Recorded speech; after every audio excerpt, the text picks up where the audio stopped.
Hey guys, thanks for tuning in.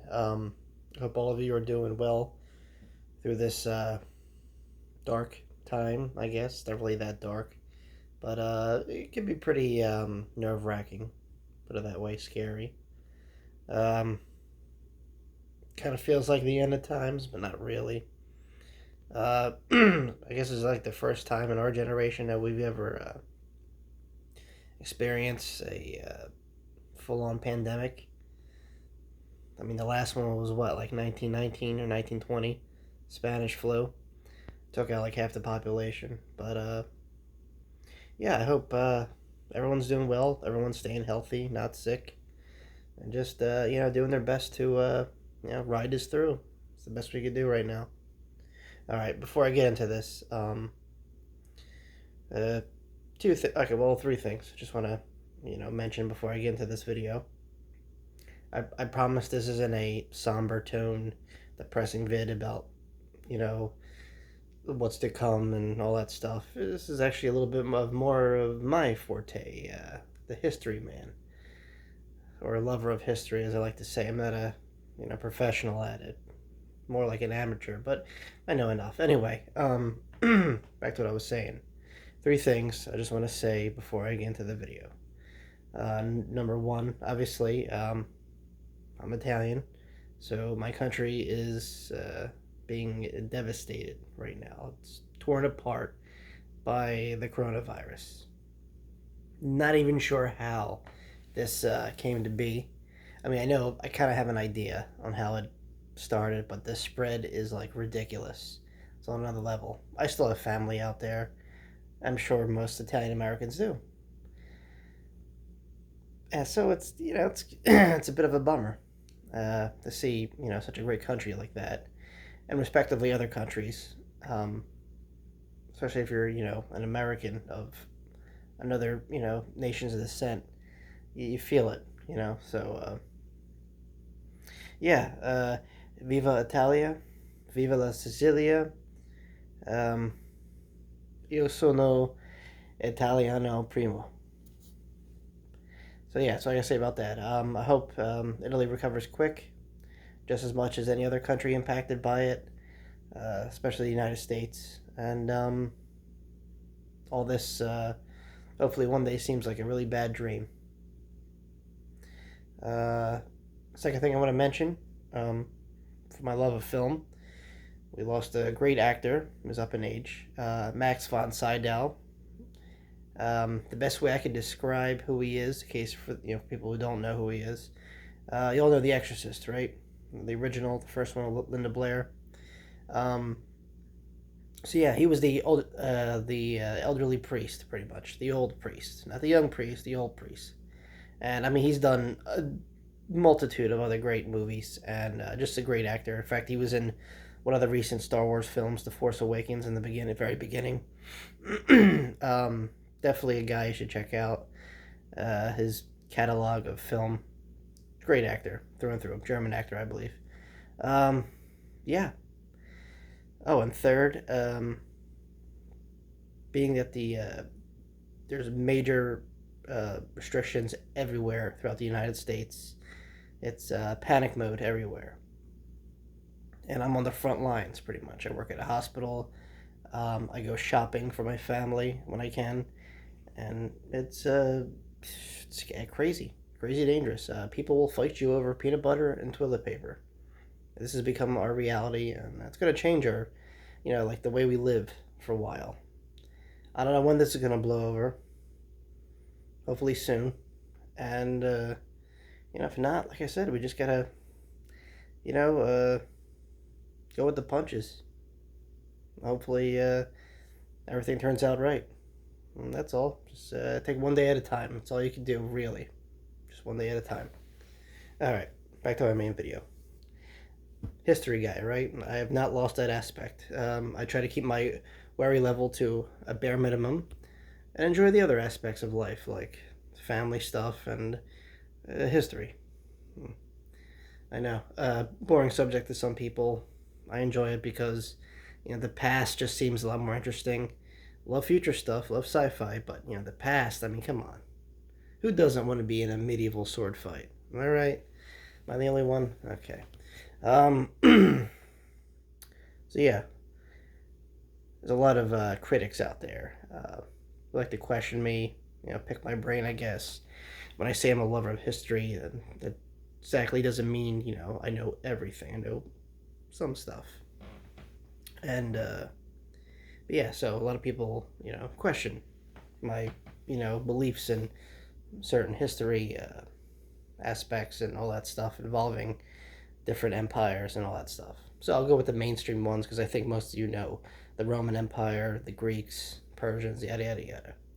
So a lot of people who are, I don't want to say doubters, but like, everyone has their own opinion, and conflict with my, you know, uh, upbringing with certain histories of empires and so on and so forth. Basically, all right. So what I'm getting to is, the little question, but like, okay, did you know, Lou, that Rome stole uh, this way of life and these gods from the Greeks, and there were, or I'll get the Greeks stole their way of life and their gods from you know this empire, that empire, and you know what? They're not half wrong. They're right. Most of the time, yes, but stole. Let me explain how it worked back then. So, not that you're steal. So if you're a big shot empire, fresh, mean, and you're just kicking ass and taking names, right? Rome, for example. Yes, they conquered Greece, but they had respect for the Greeks. I'll tell you in which way. So the second, like if you were like an educated person in Rome, your second language was Greek. Um, the Eastern Roman Empire was essentially a Greek empire. I mean, it wasn't, they weren't all Greeks. There were a lot of Syrians and Armenians and so on and so forth. But my point is, Greek was very well respected. I mean, think about it, what you're saying. So if you're saying there was empires that surpassed Rome in knowledge and in power, and the Romans just came and annihilated them, for say, or took their ideas, then how would you know? Why are you reading about said empire that influenced this empire, right? So obviously their memory wasn't erased. Was their history influenced? Yes. Like I said before in another video, to the victor spoils. The victor will always write, the person they crush, their history pretty much, and they'll influence it. But I don't think everyone's an idiot. I think people will kind of do some digging and detective work of their own. Hence these people I come across. And, it's just kind of like the way it goes. The more powerful you are, obviously you're going to borrow and take from, places you conquer, but you're not going to diminish them. Like when Rome, fought, I'm trying to think of an equal on par empire, Carthage, for example, right? They were the big shots before Rome. Seafaring empire, controlled the seas, so on and so forth, yada yada yada. Yeah, Rome burnt the place to the ground, kind of, sorta. Not really. It's still there, and they just Carthage became a Roman province. It wasn't like its glory days, but it's kind of how it goes. But they didn't erase it. Like it wasn't like completely flattened. What I mean, people died, yes, but people also lived. People joined the ranks of the Romans. See, at some point in time, no matter where you were, if you were under that sphere of influence for the Roman Empire, you could be from Africa, Britain, the Middle East. If you were in Roman territory, well, guess what? You were a Roman citizen. That's right. Caracalla, I believe, whose actually dynasty is not all that Italian. Another misconception: all Romans were Italian. I think I explained this earlier, but no, they weren't. In fact, the later empires, you see the bloodlines going from North Africa, Libyans. One of the guys I've tattooed on my arm actually, Septimus Severus, the Libyan, half Italian, half Libyan. Uh, Married a Syrian girl. So his family was like all sorts of mixed up, you know. But the fact of the matter is, these countries that they conquered, um, I don't want to say they, you know, smashed them to, infinity. No, they absorbed their culture. They bartered, they traded. Some became Roman client states. I mean, yeah, that's probably not something you want to put on your resume, but hey, look, at least I'm not being erased from history. No one really got erased from history. That's why it's there. That's why it's called history. You become history. And Rome did a good job at that. That's how we know a bigger picture of the world. I mean, is it influenced? Is it whitewashed? I mean, yes and no. But you have to look for yourself. Don't take my word for it. And if you take the word of one person who's trying to sell you an idea and really like spice it up, like if you're trying to buy a car and you want this one, but the car dealer kind of sells you on the other one, throws all the bells and whistles, but you really want this one. So you're like, should I believe the guy in this one, or should I go in for the one I was looking for? So people like to nitpick their history. Was there greater empires than Rome? Sure.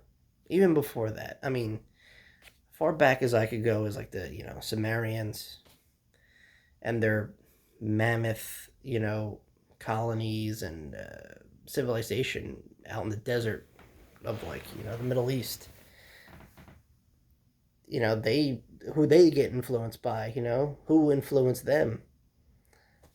But no, I don't think um, that Rome or Greece or the empires that came after them decimated their neighbors.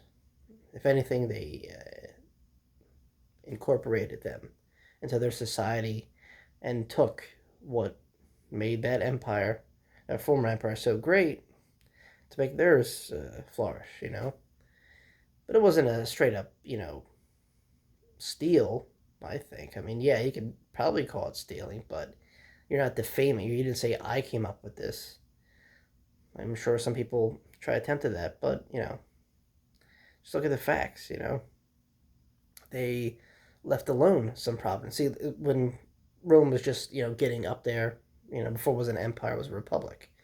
So from, I want to say, Naples, Italy down with Sicily and all that, it was a lot of Greeks. It was called Magna Graecia. You know what that means? Greater Greece. Well, so yeah, when the Rome started,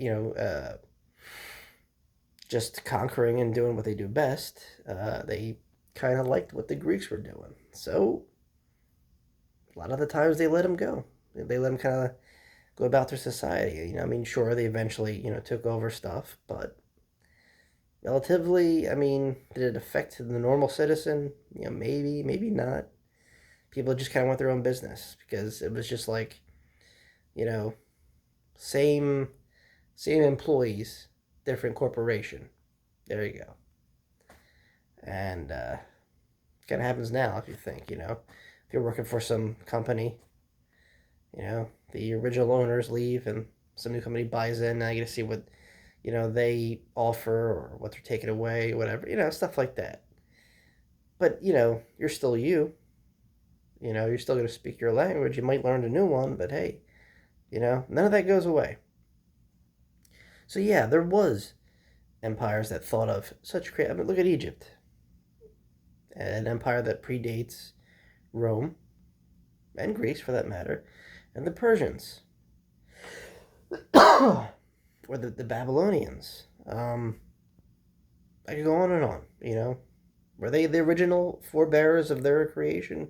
We don't know. Maybe.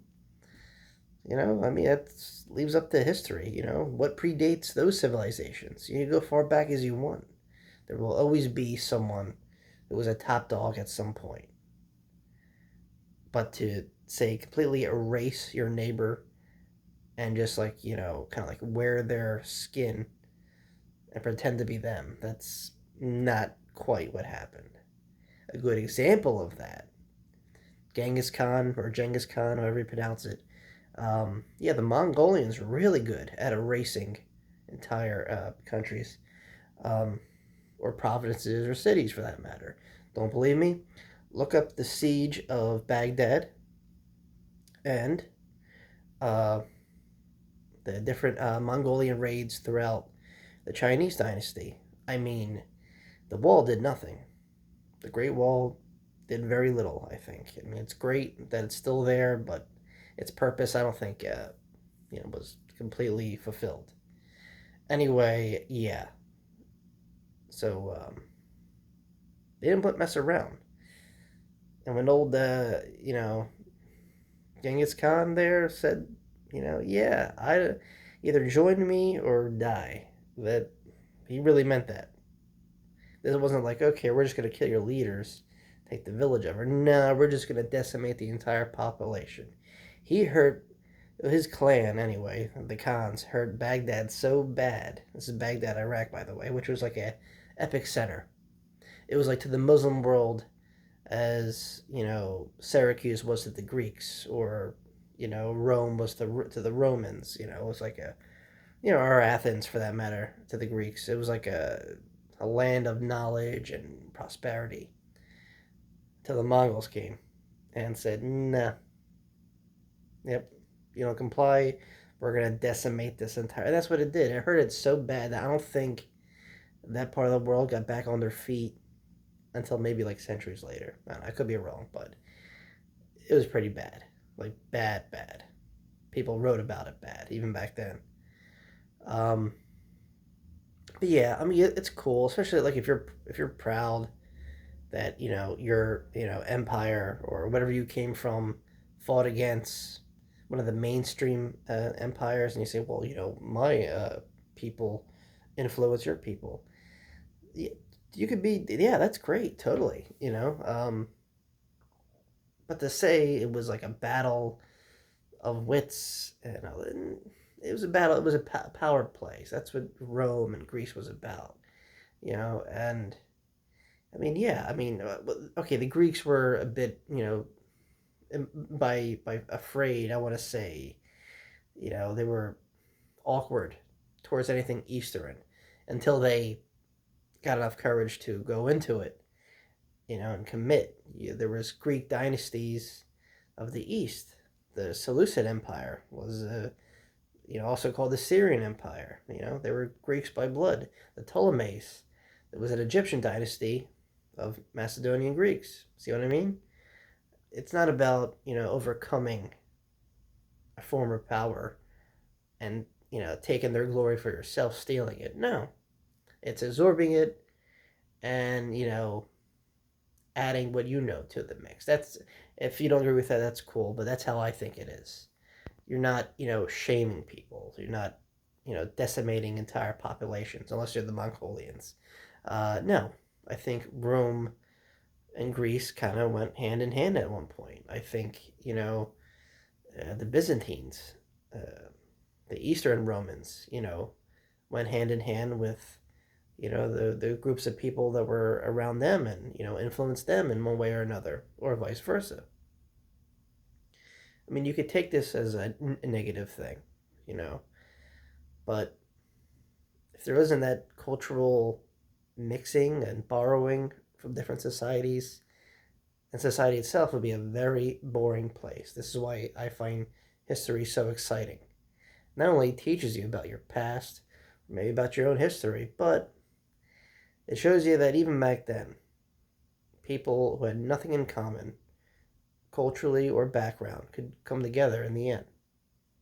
And it's something we're missing today.